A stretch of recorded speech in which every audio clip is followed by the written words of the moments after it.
What if Rimuru was reincarnated 300 years before the main story begins? Back then, the world was far more savage.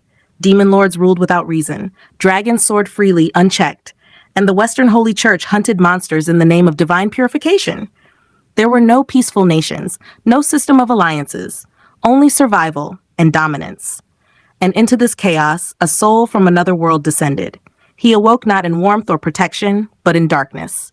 No name, no allies, no shelter, only his own breath, and the cold sensation of being reborn as a slime.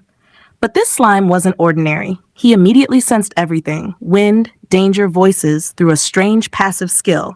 The moment he moved, another voice echoed in his mind, "Unique skill, Great Sage, has been activated." And soon after, acquired, Predator. The system had recognized him, just like in the original timeline. But this world did not. There was no Veldora to welcome him, no Shizu to connect him to humanity, no goblins, wolves, or orcs forming tribes, just endless wilderness, cursed ruins, and roaming tyrants. Still, he adapted quickly, using Predator to consume anything edible, analyzing magicule signatures, and evolving in secret.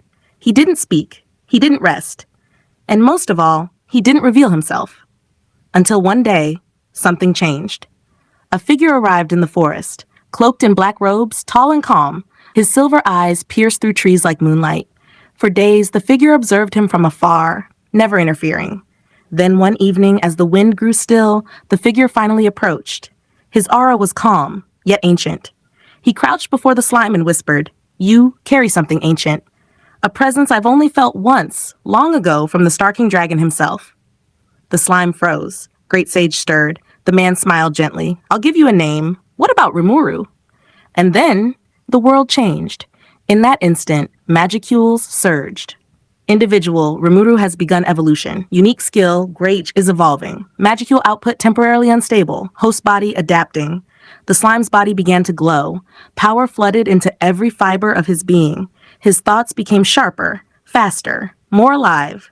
And in his soul, something pulsed, faint and celestial like a distant memory awakening.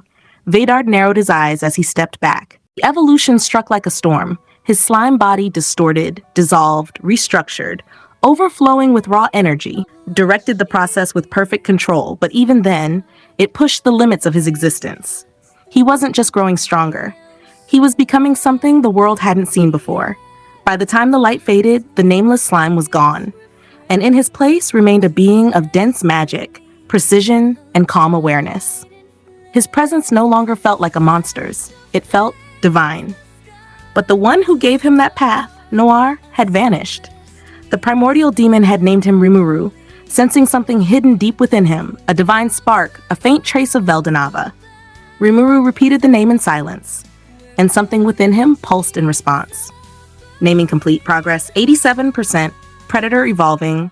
Predator has evolved into gluttony. From now on, devouring wasn't just about gaining skills. It was about control, refinement, total assimilation. Rimuru now possessed a skill capable of digesting not just flesh, but cursed magic, concepts, even spiritual fragments. He didn't announce his presence. He didn't seek war.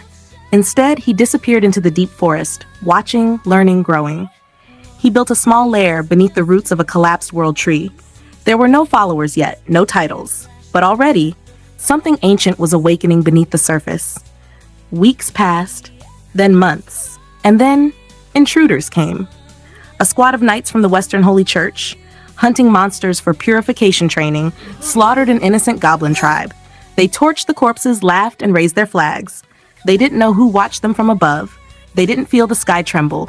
They never heard the voice until it was far too late. Gluttony. Activate.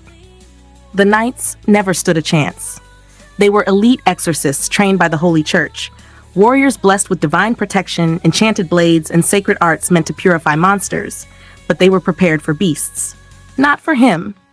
The moment gluttony activated, the forest itself seemed to flinch. Branches curled inwards, magicules warped unnaturally, the air vibrated. The first knight felt nothing, only a moment of darkness as his body was swallowed whole, armor and soul alike. No trace remained. The others panicked, forming holy barriers, chanting divine suppression spells, but it was useless. Rimuru's aura shredded their incantations before they could take shape.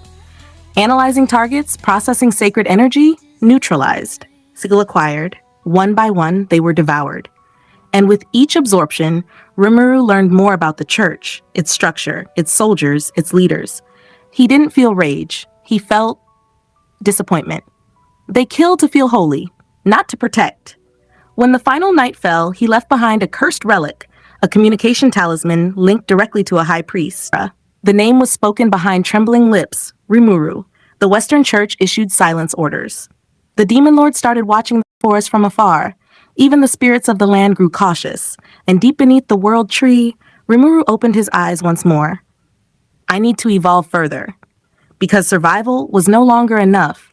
It was time to reshape the future.